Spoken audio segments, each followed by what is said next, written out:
Hello, I'm Michael Johnson, and this is Conversations at Herbalife. And today we have Dr. Rocio Medina with us from Monterrey, Mexico, and she's a member of the Herbalife Nutrition Advisory Board. Hello, Rocio, Michael. welcome, How are my you? dear. Good to see you. It's very nice to be here with you. So every show, every person that we bring on to talk to, we start out with the exact same question, and it is the story of your life. Okay, Michael. I'll let you know that I was born in Mexico City, but I lived there just for a couple of years. My father, he's been working for 50 years, about 50 years, in a big company, Bimbo, called Bimbo. Sure. Have you heard about it? Sure, I know Bimbo. So he started being a young guy, a young boy, and he met my mother in Mexico City. They were living there, and then when he started to work in Bimbo, he started to move around the country. And after we lived in Mexico City, 2 years after I was born, we went to live to Hermosillo, Sonora. Mm-hmm. And then we end up in Veracruz, which is a very nice city by the shore. It's a place with a beach. It's very nice. People is very warm. And I grew up in that place. It was a little city. Now it's a bigger city. But it was a little city where you can meet everyone there. So I did my first studies when I was, my junior high in Veracruz until I was 15 years old. Then my father his work moved him to Monterrey, Mexico, and we all went with him. We were young, and I started my high school there, and then he kept moving, but we didn't want to move from Monterrey because we were already grown up. It's me and 3 other brothers. I am the only. So you're tough. I'm the only woman. Yeah. And I grew up, and I ended in Monterrey, Mexico. I did my high school there, and I decided to study medical school. It might be my mother's influence, because she did some years of medical school when she was young. She never finished it, and she kept talking about health, about nutrition. I have always nutrition. She spoke about nutrition. I have always thought that my mother was out of time.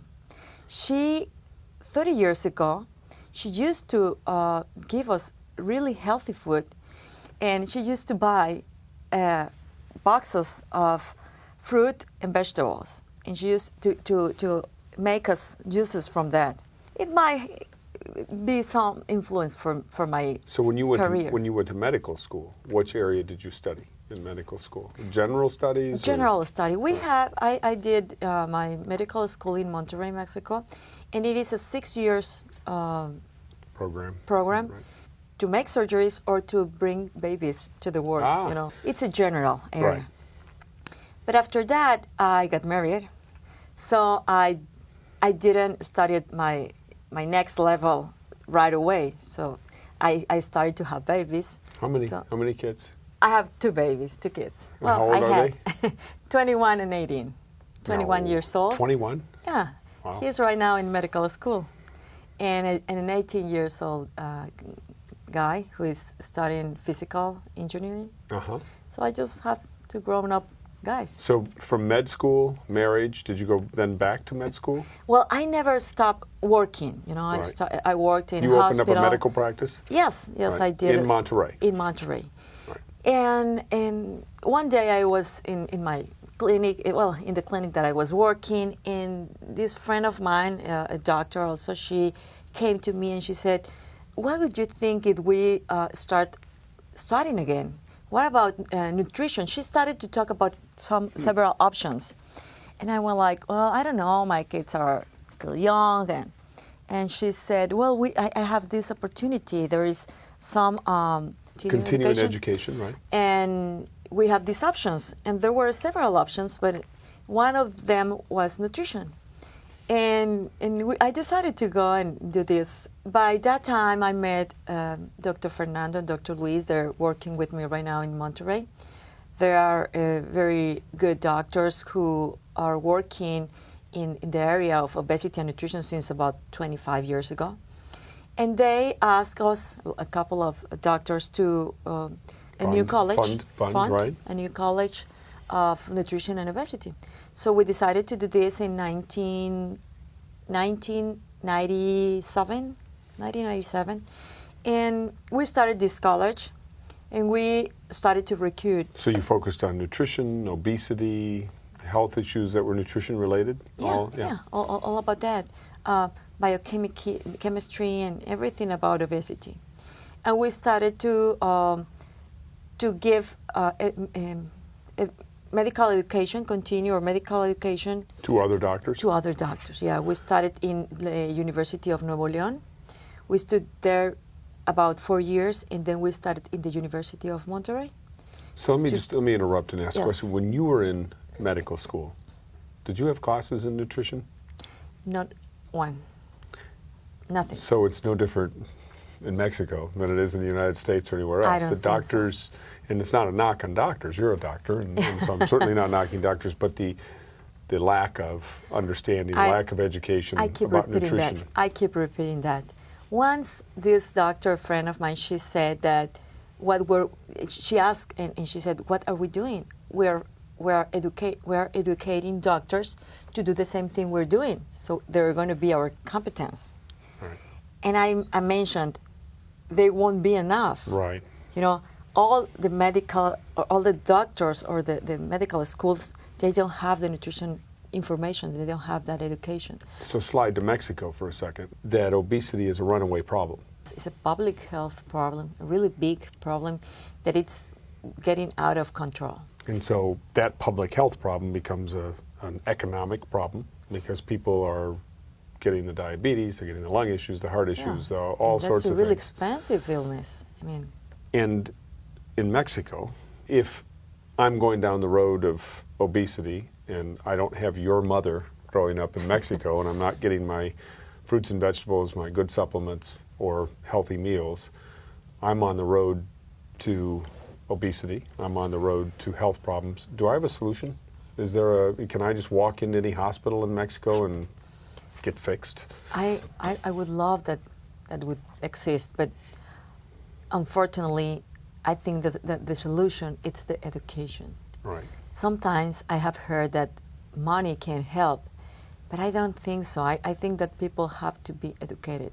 I am so concerned, I'm so worried about Mexico, because you see, in one hand, how people is getting worse, getting a bad nutrition, and on the other hand, they don't know they're doing it. Well, and what's available to them. I mean, someone kidded me. I was on a business show in the U.S. recently, and I said, we talk about this being a meal replacement and a burger, shake, and fries being a meal.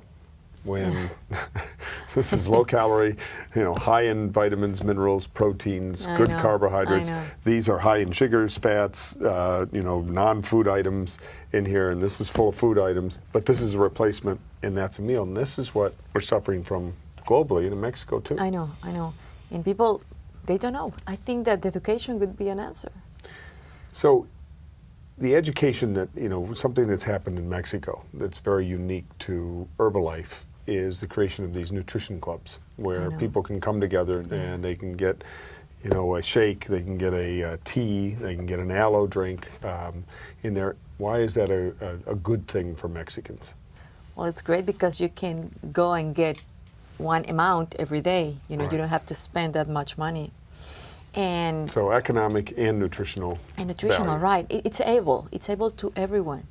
You don't have to have a lot of money to get this nutrition. And also helps them to keep a good weight because you don't get a lot of calories in one meal, which is very often to do it with Mexican what is a typical, in the United States, like I said before, somebody thinks that a hamburger, fries, and a soda is a meal. And we're talking over 1,000 calories, almost out of and then when you double deck and you supersize and you do all the things you do, you could be 14, 16, 1,800 calories in one meal. What is a typical meal in Mexico that relates to that? I know there's fast food in Mexico, obviously. I've been there. But I think we did a study in Monterrey. 30% of the people doesn't have a breakfast. What do they do? They don't take have anything? Just a coffee. Coffee. They don't have breakfast. But the other persons who used to have a breakfast, they have tacos. For breakfast? For breakfast. And tacos with what in it? 5 to 6 tacos, which they're about 150 calories at least. So that's because they have 800, 900 calories for breakfast. Yes, or at least. And if they have just 6 tacos, because there are people who have like 10 More. tacos, easily. So that's the most often breakfast that they have. And during that a meal. is, tacos are fried. Barbacoa. They're what? Fried barbacoa. Have you heard about barbacoa? No, barbacoa. I don't know that. You should try it. It's a very greasy meat. Very greasy meat. No thanks. I was in Puebla like 2 months ago, and I was in shock because we went to the Popocatépetl. Have you heard about that mountain? Yes. We went there, and there were little towns with very poor people. You know, people that Humble. Yeah. humble, that live there, that they grew up there, and that they don't go to school. They don't have to read or to write, and they were working in a little marketplace, in a little street market, and you see this lady doing tortillas with her hands. Putting it in the grease. Yeah, in the grease, but she had a Coke here, and she had a sweet bread on the other side. And she was eating that, and she was sitting, and she was very fat. So I was so in shock because she is getting the worst part of the nutrition, but she doesn't know that she's hurting herself. So how do we reach her? How do we? I mean, I know that might be a business question, but from a kind of a global perspective, you're a doctor, and you see the worst side of things because you see people who are unhealthy. Healthy people don't usually come to seek you out. And when we have this growing obesity problem, we think we have an answer for that. We know we have an answer. We see people lose weight. We see them get healthier. We see them get the right weight around them, little exercise, healthy, active lifestyle, good product, good nutrition. What is it going to take to get Mexico where? That's education? It's the reach of our distributors? I think it's education. That's why I love so much Herbalife, because it's doing everything. It's doing, the education part, it's doing the nutrition part, it's helping people to get their weight. Right now we're talking about getting into the schools, getting into the families, taking the kids, helping the kids. Right. Because grown-up people don't want Have to their change. habits. Yes, sometimes don't want to change their habits. And you hear grown-up people saying that they don't want to change. I don't care. I don't care if I get sick. I have to die from something. That's what they used to say, and it's very frustrating. Yeah. But kids, you can educate them, and you can help them, and you can give them nutrition education so they can grow up with the better habits and thinking more about their health. Is this the best meal in Mexico? I believe so. I really believe so. So if I'm a distributor in Mexico, I can have a lot of confidence from a doctor, from a state of view, a point of view, that this is as good of a meal as you're going to get. No, yes, I believe so, because I've been, I'm very close to the company. I've been reviewing all the formulas, and I'm seeing what you're doing. I'm seeing what Dr. Heber is doing. Dr. Heber is doing, and I'm so proud of the brand. I'm so proud of Herbalife. I think that the whole concept, health, active lifestyle, exercise. It's a very complete concept that it really makes me feel so proud. And you know what? I have reviewed maybe 20 formulas of protein shakes, and I don't find any other better than Herbalife, believe me. So if you look into the future, and I listen to David Heber when he gives his talks, and I spend a lot of time with David, and he's very worried about the future. He's worried about nutrition. This may be the first generation that does not outlive its parents because of our proliferation of poor food choices, our lack of good nutritional decisions. Do you see the same thing in Mexico? Yes, but I think that we're behind you. I mean, we're worse. We're worse in education. We don't have the education that you're having now. I mean, you were ahead, so you're working on that since a long time ago. And we're behind you, so we're a little bit later in the solution, getting the solutions. And I'm really worried about the economy of my country because we won't have the money to treat all those patients who are going to be sick in a couple of years, 5 years, 10 years. You're telling me Mexico's as bad or Yes. worse than the U.S.? So the opportunity there for a distributor is still as wide and big and deep as ever before. And the amazing thing is that Mexico, and I'm coming to a question here, Mexico brought us this great nutrition club solution, this daily consumption, getting people on this product by serving, not just by can, but by individual serving. And it could be a solution. How do we get that out to more people? Is it just doing this? Is it talking to more people? Is it individual? Is it education? Or is it all of those things? I think all those things together.